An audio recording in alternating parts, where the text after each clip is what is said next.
कल हमने टेस्ट लिया था 12th केमिस्ट्री का, केमिकल काइनेटिक्स का। पहला क्वेश्चन था हमारा कि अभिक्रिया की कोटि को परिभाषित कीजिए।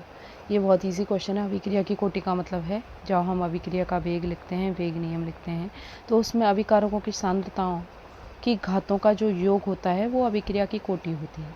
अभिक्रिया की कोटि एक प्रायोगिक मान होता है। प्रैक्टिकल करते हैं हम, प्रैक्टिकल से हमें पता लगता है कि कौन किस पे डिपेंड कर रहा है, कितना डिपेंड कर रहा है, कितनी घात पे डिपेंड कर रहा है। सेकंड क्वेश्चन है, समय के किसी क्षण पर वेग व्यक्त करने के लिए खल जगह ज्ञात किया जाता है। क्षण के लिए हम तात्क्षणिक वेग निकालते थे, तो इसका आंसर हो जाएगा तात्क्षणिक वेग। नेक्स्ट क्वेश्चन था, शून्य कोटि की अभिक्रिया के लिए वेग स्थिरांक का मान ज्ञात कीजिए। देखो, वेग स्थिरांक का मान मतलब के ज्ञात करने का एक फॉर्मूला होता था। के बराबर होता था हमारा, क्या होता था, के बराबर mole litre inverse 1 minus n second inverse होता था। यहाँ एन बराबर क्या है, कितनी है, शून्य कोटि की अभिक्रिया 0 है, तो 0 रख देंगे वैल्यू। के बराबर मोल लीटर इनवर्स और 1 माइनस 0 सेकेंड इनवर्स। इसकी वैल्यू हम रखेंगे, एक में से 0 गया तो एक ही आएगा, तो इसको सेम उतार दो, मोल लीटर इनवर्स और सेकेंड इनवर्स, तो ये इसके वेग स्थिरांक की वैल्यू आ जाती है। अब देखो, नेक्स्ट क्वेश्चन था हमारा, शून्य कोटि की अभिक्रिया के लिए अभिक्रिया की प्रारंभिक सांद्रता 0.02 मोल पर लीटर दी हुई है तथा वेग स्थिरांक का मान। देखो, नेक्स्ट क्वेश्चन में हमें शून्य कोटि की अभिक्रिया का क्या बोला है, हमें क्या दी हुई है, प्रारंभिक सांद्रता। क्वेश्चन नंबर 4 क्या क्या दी हुई है वो हम लिखते जाते हैं। क्वेश्चन में दी हुई है अभिकारक की प्रारंभिक सांद्रता R0 दी हुई है। शून्य कोटि की अभिक्रिया के लिए अभिकारक की प्रारंभिक सांद्रता जो है वो 0.02 मोल पर लीटर है। ठीक है, फिर हम बोल रहे हैं वेग स्थिरांक कितना दे रखा है, वेग स्थिरांक दे रखा है हमें 2 × 10⁻³ दे रखा है। ठीक है, अब हमसे पूछा है कि इसके लिए अर्धायु काल का मान ज्ञात कीजिए। कौन सी अभिक्रिया है भाई, शून्य कोटि की अभिक्रिया है। शून्य कोटि की अभिक्रिया के लिए अर्धायु काल का मान क्या होता है, शून्य कोटि की अभिक्रिया, इसके लिए हमें किसका मान निकालना है, अर्धायु काल का मान निकालना है। तो T½ बराबर क्या होता है फॉर्मूला। देखो, इसमें सब खेल फार्मूला का है, यदि फार्मूला याद है तो अभी हो जाएगा। फार्मूला क्या होता है, R0/2K। R0 की वैल्यू दी हुई है, क्या है R0 की वैल्यू भाई हमारे पास, देखो बच्चों ने किया भी था लेकिन कैलकुलेशन गलत कर दी। R0 की वैल्यू है 0.02/2 × 10⁻³ K की वैल्यू लिख दी। अब देखो, अब हमें कैसे समझना है इसको, पॉइंट हटाएंगे भाई, नीचे पॉइंट हटाते हैं तो ऊपर 0 बढ़ जाती है, ऊपर पॉइंट हटाएंगे तो नीचे 0 बढ़ जाएगी, ऊपर 2 बचा, नीचे 2 बचा, 2 × 2 × 10⁻³ नीचे 2 0 बढ़ी, मतलब 10 की पावर क्या हो गई, नीचे 2 0 बढ़ी ना, 10 की पावर क्या हो गई, 10 की पावर हो गई 2। ठीक है, अब इसको सॉल्व कर लेते हैं, 2 से 2 कट गया।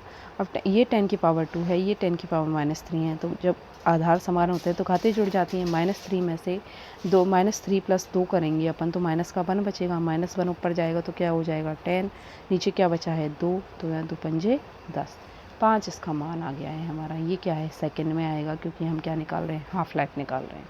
ये हो गया हमारा क्वेश्चन नंबर 4।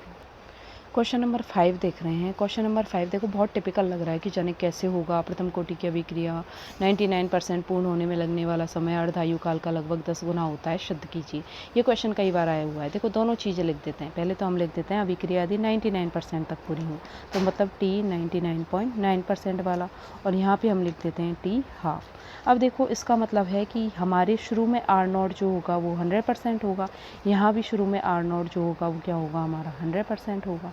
ठीक है, यहाँ तक ठीक है, 100% लिख दिया हमने।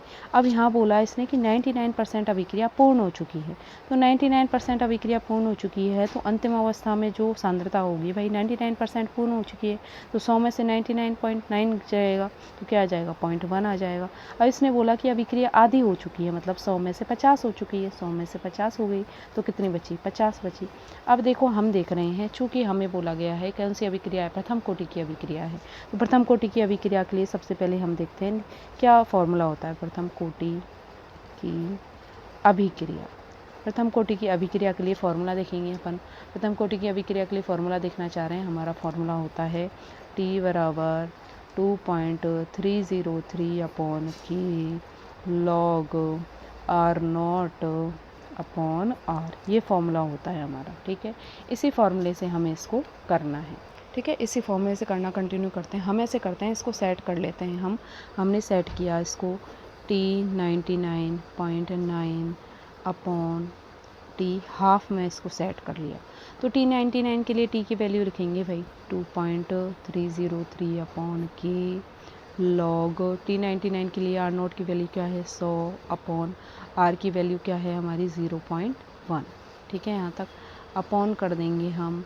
अब हमें टी हाफ के लिए लिखनी है वही 2.303 अपॉन के लॉग, यहाँ R0 की वैल्यू कितनी है 100 है, यहाँ R की वैल्यू कितनी है 50 है। ठीक है, इससे तो ये कट गया सेम टू सेम। ठीक है, यहाँ पे हमने निकाला T99.9 अपॉन टी हाफ। ठीक है, अब 50 है, 50 दूआ 100 होता है, यहाँ से पॉइंट हटाएंगे तो ऊपर 0 चले जाएगी, तो क्या आ गया ये लॉग 1000 अपॉन लॉग 2 आ गया। इसको सॉल्व करते हैं। लॉग 1000 को हम क्या बोल सकते हैं, लॉग 10 की पावर 3 अपॉन लॉग 2। अब हमें पता है 10 की पावर 3 होती है तो पावर आगे आ जाती है, और log 10 की वैल्यू 1 होती है। अब देखो log 2 की वैल्यू लिख रहे हैं, हमें पता है log 2 की वैल्यू 0.3010 होती है, 0.3010 होती है, तो हम इसको 0.3 भी लिख सकते हैं, एक ही बात है। 0.3 से 0 हटाए तो क्या चला गया, ऊपर 0 चला गया, यहाँ 3 से 3 कट गया तो ये कितना हो गया 10 बच गया शेष, तो हमारा 10 बच गया शेष। तो यहाँ पे देखो क्या आया T99.9 अपॉन टी हाफ बराबर 10। तो क्या आ गया T99.9 बराबर, इसको उधर ले जाएंगे तो 10 गुना टी हाफ, ये वैल्यू आ गई। तो देखो क्वेश्चन भी हमारा यही था, क्वेश्चन था प्रथम कोटि की अभिक्रिया के लिए 99 पूर्ण होने में लगा समय अर्धायुकाल का 10 गुना होता है। यही हमारा निकल के आया, अर्धायुकाल का क्या होता है 10 गुना होता है। इस प्रकार से इसका सॉल्यूशन है पूरा। ठीक है, अच्छे से इसको देख लो एक बार। नेक्स्ट क्वेश्चन क्या था, 6 क्वेश्चन, कोटि और अनुशंख्यता में कोई दो अंतर। भाई कोटि के लिए बोला था कि कोटि पूर्णांक होती है ना, ये क्या बोलते हैं भिन्न में भी हो सकती है ना, लेकिन अनुशंख्यता कभी भिन्न और कोटि इसमें पूर्ण क्या बोलते हैं भिन्न में नहीं हो सकती है। फिर क्वेश्चन क्या था भाई, कोटि जो होती है प्रायोगिक मान होती है, अंतर क्या था, और अनुशंख्यता जो होती है सैद्धांतिक मान होती है, मतलब इसे प्रैक्टिकल से निकालते हैं और इसे थ्योरेटिकली निकालते हैं, तो ये दो अंतर थे। फिर RNAS का ग्राफ पूछा गया था ln और 1/t के मध्य। देखो ग्राफ तो सबने बनाया है, लेकिन ग्राफ बनाना कैसे है, एग्जैक्टली लिखना क्या है, पहले तो इनका संबंध लिखना है हमें कि संबंध क्या होता है इनके मध्य। संबंध होता है, देखो सबसे पहले हमारा क्या था, हमारा था k बराबर RNAS के अनुसार a e की power minus e upon RT, ये संबंध था RNAS समीकरण से।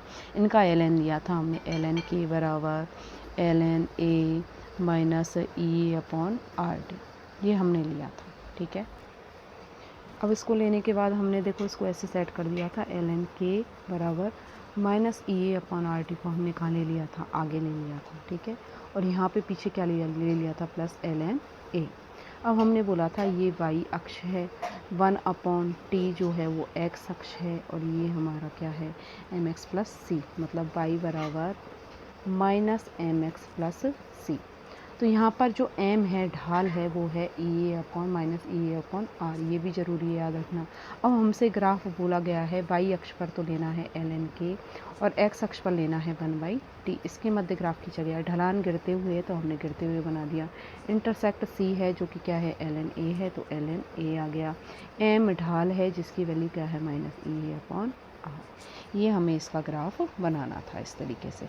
उसके बाद अगला क्वेश्चन क्या है हमारे, अर्धायु काल किसे कहते हैं भाई, वह समय जिसमें अभिकारक की सांद्रता आधी हो जाती है उसे अर्धायु काल कहते हैं। प्रथम कोटि की अभिक्रिया के लिए अर्धायु काल का सूत्र पूछा गया था, तो प्रथम कोटि की अभिक्रिया के लिए अर्धायु काल का सूत्र क्या था भाई, टी हाफ बराबर 0.693 अपॉन के, मतलब प्रथम कोटि की अभिक्रिया का जो अर्धायु काल होता है वो अभिकारक की सांद्रता पर डिपेंड नहीं करता है, ये बताया गया था। ठीक है, ये पूरा पेपर था हमारा, एकदम हमने प्रीवियस ईयर के क्वेश्चंस थे, पूरा पेपर उतारा था। ठीक है, ये 8 के 8 क्वेश्चन पूरे प्रीवियस ईयर के क्वेश्चंस में थे।